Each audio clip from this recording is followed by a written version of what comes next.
Hello, everybody. In Chapter 9, we're going to talk about online retail and services. So, to start out here, we have a discussion on Blue Nile.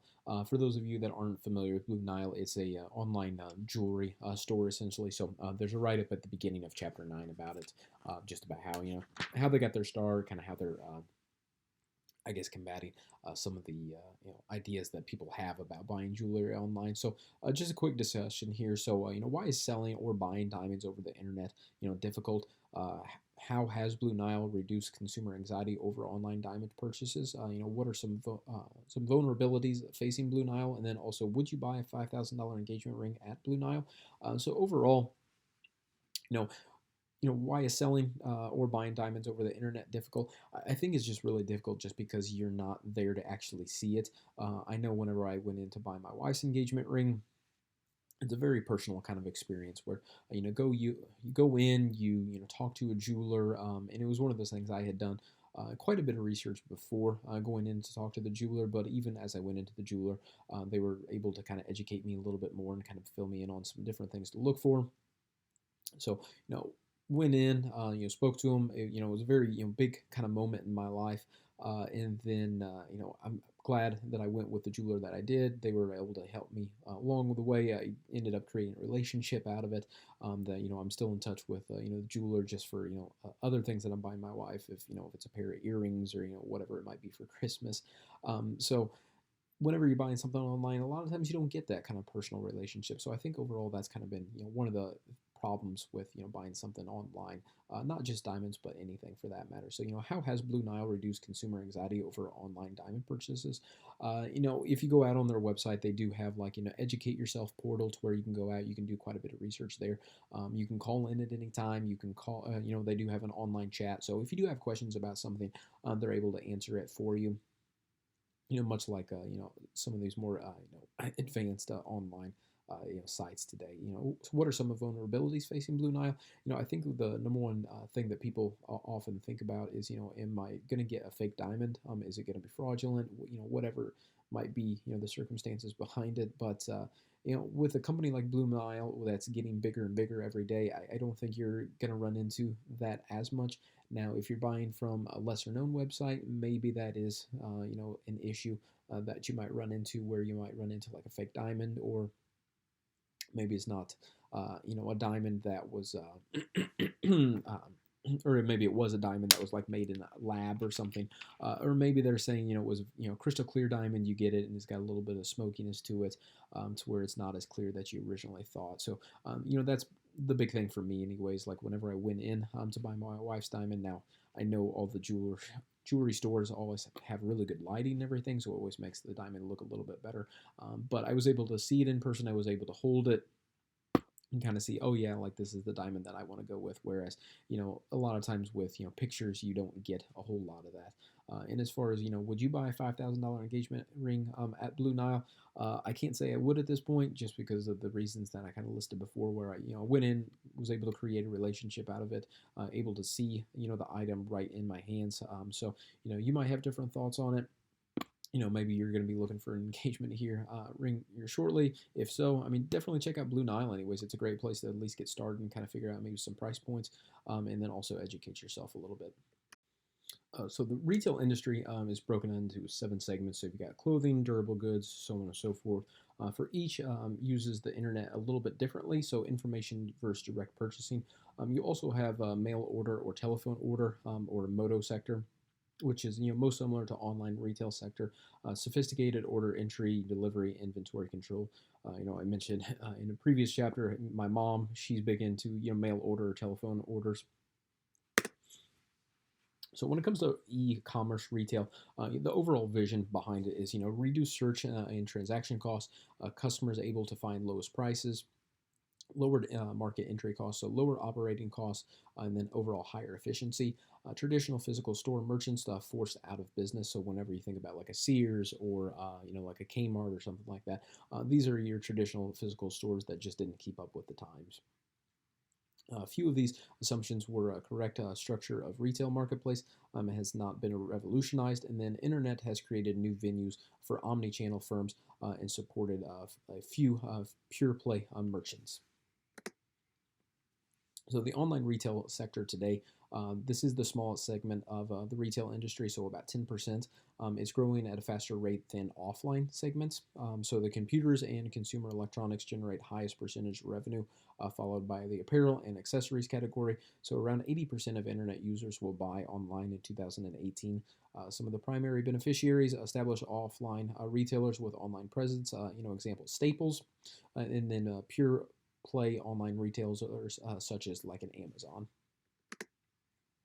You do have an omni-channel integration, which is integrating web operations with a physical store operation. So leverage value of physical stores. So types of integration. So online order and in-store pickup. Something like a Walmart, where there's doing that currently, where you can go out onto their website. You can order groceries. You can go to their store, pick it up within an hour, I think it is. You don't even have to go to the store. They can just bring it out to your car for you.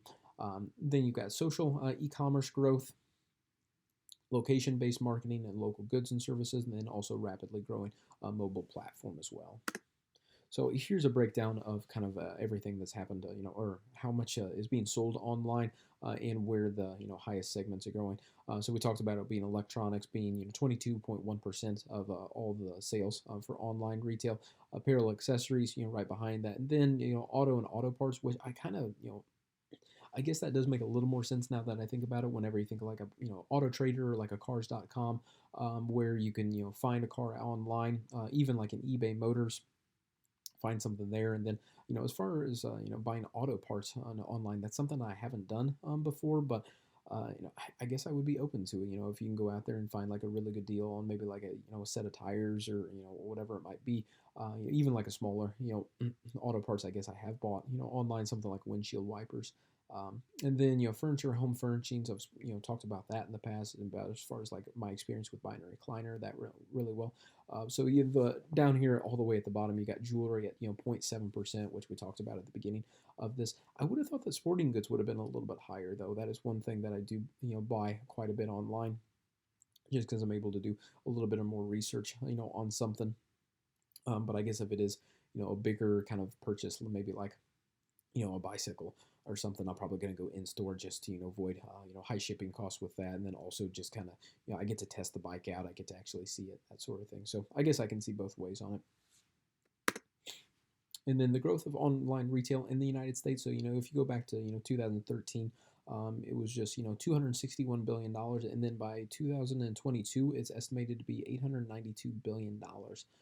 So over 3 times of what it is in 2013. So more and more people are buying online. That's something that we can't kind of shy away from. So analyzing the viability of online firms. So economic viability. This is the ability of firms to survive as profitable business firms during specific specified periods, or 1 to 3 years. I think as we look around, more and more stores are popping up online, and more of them are being successful just because they can reach out, to different consumers in different marketplaces. So I think the viability behind them is pretty solid at this point. You've got 2 business analysis approaches. You've got the strategic analysis, which focuses on both industry and the firm itself, and then you also have a financial analysis, which is just how is the firm performing just from like a financial standpoint.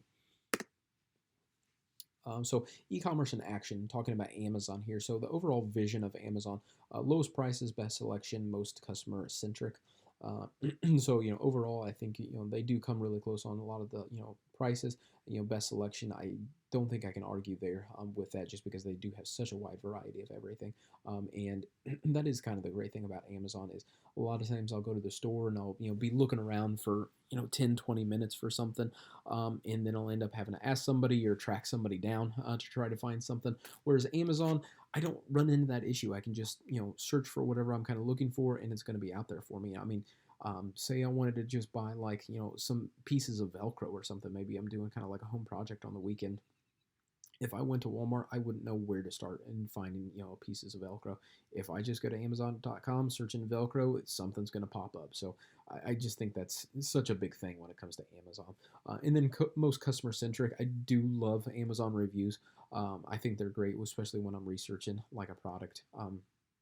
I think within the last couple of months, I just bought a new water bottle. I went out on Amazon.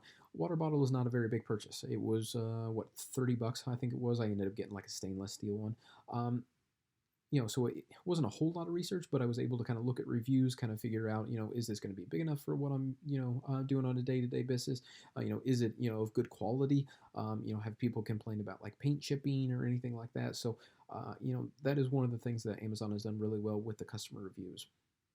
Overall business model of Amazon, you've got retail, so third-party merchants, and then Amazon Web Services. So retail, they are selling a lot of stuff on their own. The third-party merchants has been pretty big player for them, just because they don't have to carry a lot of stock in certain things. They can just kind of outsource it to that third party, and then they also do have Amazon Web Services. Financial analysis, continued explosive revenue growth and very profitable. That was one of the things I think when Amazon first came out, they weren't very profitable the first couple of years, just because Jeff Bezos kind of had this grand vision where he said, I don't want to just focus on a profit right away. I want to focus on putting more money back into the organization, and that's exactly what it did. And then now he's starting to see, very good returns based off of that. And then you do have strategic analysis in business strategy. So, maximize sales volume, lower costs and prices, acquisitions, mobile shopping, and then new product and services, which is something that they're doing well on all fronts there. So strategic analysis and competition, online and offline, general and catalog merchandisers, and then also web services. You've got strategic analysis and technology, so the largest, most sophisticated collection of online retailing technologies available. There's strategic analysis for social and legal. They'll do the things they do have to watch out for. Sale tax, patent lawsuits. The one thing I would say that they also do need to start watching out for is not just from an online standpoint, but from a physical standpoint of their workers. Been a lot of talk here recently about some of their workers either unionizing or forming some sort of boycott where they might go on strike just because their work conditions aren't all that great. And then Amazon has pretty much kind of threatened them by saying, if you do go on strike or whatever we might do, I mean, we could essentially replace you with a robot. So that is something that I would consider whenever you're talking about their strategic analysis from social and legal standpoint. Future prospects of Amazon. So Amazon has turned corner to sustainable profitability, increased profits from Amazon Web Services, and then also Amazon Prime, which is I think probably their number one bestseller. I'd love that 2-day shipping, and then also just from a television standpoint, a media standpoint, Amazon Prime has been pretty big. To where now they've got tons of different like TV show options. You can get a lot of music through Amazon Prime, so it's not just about the 2-day shipping. There is some other perks about it. If you do have Amazon Prime, I would highly suggest kind of exploring what else is out there that goes along with it. And then they continues to invest into their future products and services, which is a big reason why they keep improving. So some of the e-tailing business models here. So you got a virtual merchant, just strictly online. Excuse me. You got Amazon, Newegg, Overstock.com. You've got Wayfair, and then also Blue Nile. Wayfair was actually the company that we ended up buying our recliner from. We've actually bought a couple of products from there and been very happy with them. You've got omni-channel merchants. So this is the brick and clicks, where they do some online, some offline. So you've got Walmart, Macy's, JCPenney, Staples, and Target. I would say the two, they're Macy's and JC's Penney's probably not doing all that well right now. I'm really interested to see what happens with those two. JCPenney's, they were in a lot worse shape a couple of years ago, and they've kind of turned a little bit of a corner, but overall still kind of holding on. Macy's kind of the same way, where Macy's, I think it was maybe 5 years ago, said that they were going to focus more on their overall kind of online ordering system, being able to kind of buy online, pick up in store within a day or so, or a couple hours, whatever it might be. The only issue with that is they closed a bunch of Macy's stores, so it's kind of hard to compete with someplace like Walmart, where you do have so many stores nationwide. If you're Macy's and you're closing stores, and kind of left and right. Got your catalog merchants here, so Lands' End, LL Bean, CDW Corp, and then Cabela's. The funny thing about that is, between Lands' End, LL Bean, and Cabela's, that is where the majority of my Christmas gifts come from my mother. So it's very evident that she loves her catalogs, and she's doing most of her purchases through the catalogs. And then you got your manufacturer direct, such as Apple, Dell, Sony, digital native verticals such as Warby Parker, Everlane. Warby Parker. Those of you that aren't familiar with Warby Parker, I think they do a great job of providing a really good product as far as glasses go. And for the most part, they're pretty reasonable in price. I mean, you can get a pretty good set of whether it be just regular glasses or sunglasses for about $95. Even on up to about 100, $120. But beyond that, you usually don't see too many. Whereas compared to if you get like a pair of Ray-Bans, or if you get a pair of Oakleys, or maybe some higher end kind of sunglasses, or regular glasses, they might cost you $200-300, depending on kind of what you're wanting to get. So I was reading this article not that long ago about in a executive from the company that owns Ray-Ban and Oakley, which is actually an Italian company, and the name is escaping me right now.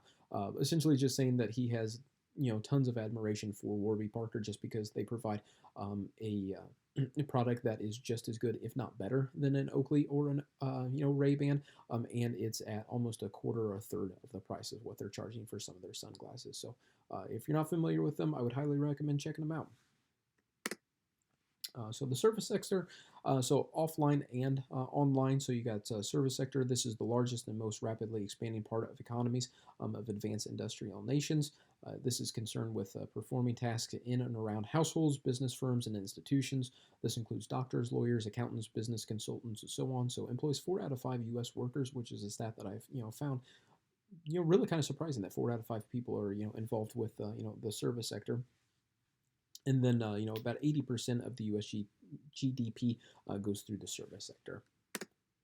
So some major, service industry groups, includes finance, insurance, real estate, travel, professional services such as legal and accounting, business services such as consulting, advertising, marketing, and so on. You've got health services, education services, so tons and tons of services within the service industry. So now looking back, when you talk about 4 out of 5 people involved with the service industry, I guess it's not that far-fetched to think about. So online financial services, e-commerce has transformed banking and financial services. So major institutions deploy online services, whether it be through their website or possibly an app. Online financial consumer behavior. So most online consumers use financial services sites.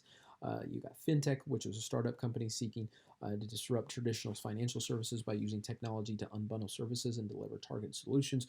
So to go along with FinTech, one of the companies currently out there, there's a company called Carrot. I'm trying to think of a couple other ones. There's tons of different kind of like loan companies that are currently out there to where maybe you're getting emails about it, or even something through the mail. They've actually done a pretty good job of sending mailers to my house, I know. But just kind of what they're doing is they're just kind of assessing risk based on demographics and market sizes, and just saying if somebody was within the range of 18 to 25 years old, they have a 5% chance of not paying back a loan of $3,000 or less. So they're sending out an email saying you're already approved for $3,000. All you have to do is essentially just sign up for it at that point. So some really kind of cool concepts coming out of some of the online financial services. I'm part of it on a day-to-day basis. To continue on with online and banking and brokerage, so established brand name national banks have taken a substantial lead in market share. So almost 60% of U.S. adults are using online banking.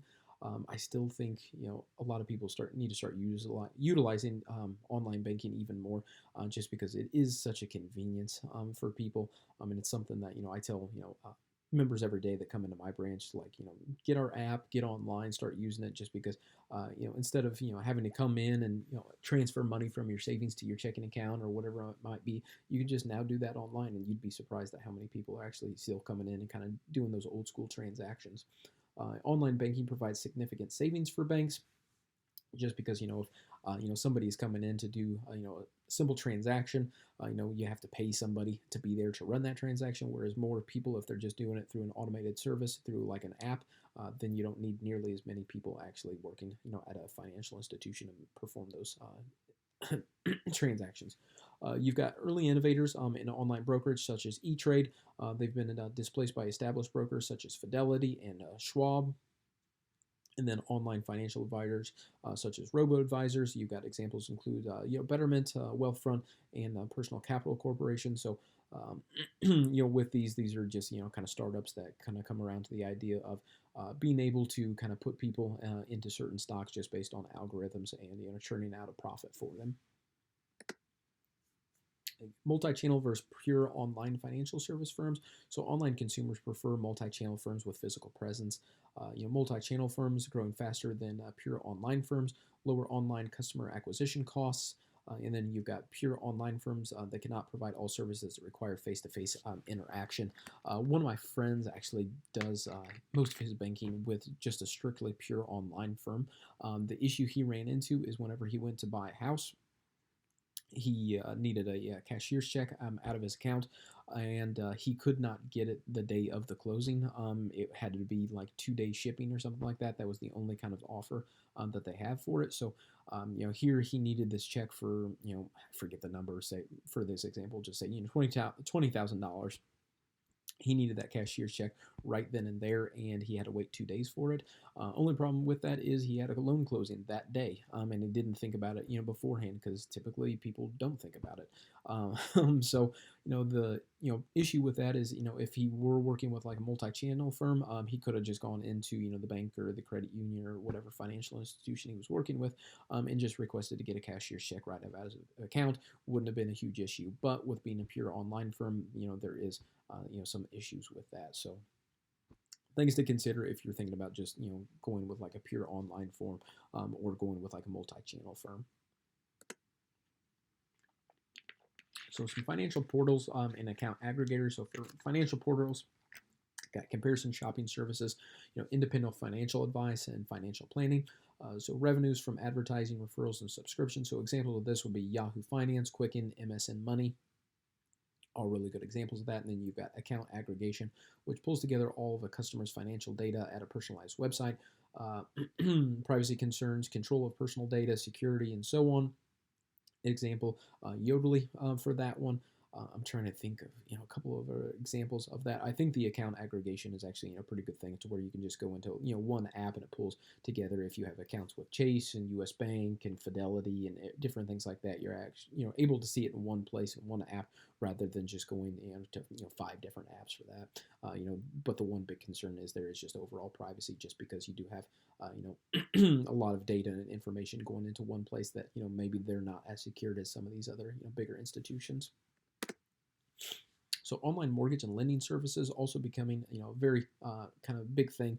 So market is slowly growing and dominated by established online banks and brokerages and lending organizations, traditional mortgage vendors, and then pure online mortgage firms. So Rocket Mortgage is one that comes to mind. They do a lot of advertising for being able to get approved within like an hour or something, whatever it might be.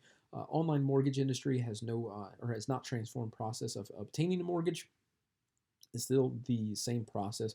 You're just doing it in a different form. So instead of actually sitting down with somebody, at your local bank or local credit union, you're sending forms into somebody through an email. They're able to, kind of put on the application process through that. So online lending services include, Quicken Loans, Rocket Mortgage, Lending.com, Prosper, Social Finance, among others.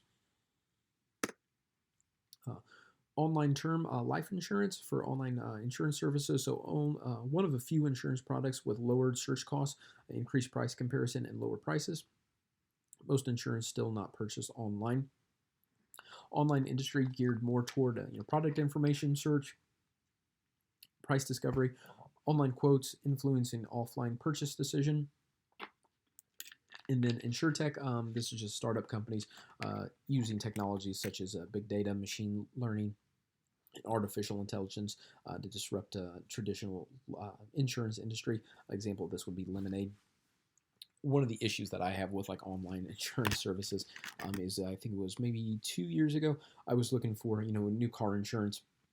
Went online, got a quote from, I think it was Geico at that point, and then I started getting tons of things in the mail from Geico, from Travelers from State Farm, just from all of these insurance providers, just because they knew through data mining that I was looking possibly for a new insurance provider, and they were just kind of Johnny on the spot with it, and just every one of them was trying to get my business at that point. Online travel services. So this is one of the most successful, B2C e-commerce segments. So more travel is booked online than offline. So online travel service revenues in 2018 over $200 billion. So for consumers, more convenient than traditional travel agents, and then for suppliers, a singular focus customer pool that can be efficiently reached through on-site advertising. That is one of the things that I've noticed over maybe the last 20 years is you don't hear about travel agents all that much anymore, and you don't see travel agents all that much anymore, just because you can do so much through online, such as like an Expedia, to where you can go online, you can kind of like plan your trip. My wife, she's kind of a control freak when it comes to planning our vacations. I just kind of let her, go with it. But, she does a great job with it, to where she does go online to Expedia.com, kind of figure out, what's going to be our lowest, price for, flying, what's going to be our lowest price for, a good hotel room, figuring out like if we're going to a city, what's the best part of the city that we want to stay in, close to the activities that we're wanting to do. So yeah, I would definitely agree that with online travel services, that is becoming such a big thing here in the United States and around the world for that matter. So travel an ideal service or product for internet. So information intensive product. Electronic product travel arrangements can be accomplished for the most part online. This does not require any inventory, does not require physical offices with multiple employees. Suppliers are always looking for customers to fill excess capacity, and then does not require an expensive multi-channel presence. So overall, when it comes down to, suppliers are always looking for customers to fill excess capacity. That is the great thing, is you can always go online and find some pretty good deals through sites like Expedia, just because airlines, they hate to have empty seats just because they're, burning fuel at that point. Same way with hotels, where, if you can kind of almost do one of those things where playing like a quick trip kind of last minute, you can actually get some pretty good deals through airlines and through hotels, just because they're looking to fill those rooms or looking to fill those seats in the airlines. So with online travel market, you've got four sectors. You've got airline tickets, great source of revenue, and then you've got hotel reservations, car rentals, and then also travel packages, which just kind of encompass all of the above. You've got corporate online booking solutions, or COBS. So some of the dynamics behind travel industry online, intense competition among online providers. You've got, price competition is difficult. Industry consolidation. Industry is impacted by meta search engines, commoditize online travel. Mobile applications are also transforming the industry, and then you've got social media content. Reviews have an increasing influence on travel purchases. That is one of the things that my wife really, looks at whenever she's looking online for a hotel, or maybe a airline tickets or something like that, trying to figure out if airline is safe to travel with. If we're looking for a hotel, if it's a 3-star hotel, looking at the reviews, is it a super busy hotel? Is it along like a busy street? Is it quiet at night? Just different things like that. So I can't tell you how many times we've booked a hotel based on just those reviews that are currently out there. So two main players whenever it comes to online career services. You've got CareerBuilder, and then also Monster, Indeed, Glassdoor, Simply Hired, and LinkedIn. So, overall, I think Indeed and probably LinkedIn, Glassdoor, maybe those are kind of the three that kind of stick out. I think whenever I was first looking for a job, maybe about 5 years ago, Monster and Indeed were kind of the two big ones that I looked at. It seems like Monster anymore just has a bunch of online advertisements, really, whereas Indeed, not so much on that one. And then also LinkedIn, that's always a really good spot to look at as well. So you've got 5 traditional recruitment tools. So classified and print ads, career expos, on-campus recruitment, staffing firms, and internal referral programs. Classified and print ads, starting to see less and less of those. Career expos, sometimes organizations will have those like on their campus, or on site at the organization. On-campus recruitment is a pretty big thing. UIS always has a job fair every spring. Lincoln Land, kind of the same way. If you're looking for a job here shortly, I would highly recommend going to the Lincoln Land recruitment in the springtime, just to at least kind of look for jobs, even if you're not necessarily looking for jobs. Maybe just kind of get your name and face out there and just kind of figure out maybe something that you're interested in the long term. For online recruiting, you've got to, it's more efficient, cost effective, reduces total time to hire, enables job hunters to more easily distribute resumes while conducting job searches, and then ideally suited for web due to information intense nature of process. So the ideal web business, recruitment ideally suited for the web. So information intense process, initial mashup doesn't require much personalization. You can just kind of put something out there and figure who's going to be the best fit for it pretty quickly without having a whole lot of personalization involved. Saves time and money for both job hunters and employers. One of the most important functions, ability to establish market prices in terms, so online national, marketplace. Online recruitment industry trends. So, social recruiting, 87% recruiters use social recruiting, such as LinkedIn. Mobile, millennials and Gen X use primary mobile devices. Job search engines or aggregators. So, data analytics and algorithms play a big role, and then hiring by algorithm. Sifting online applications for keywords. So, I talked about it in this class before.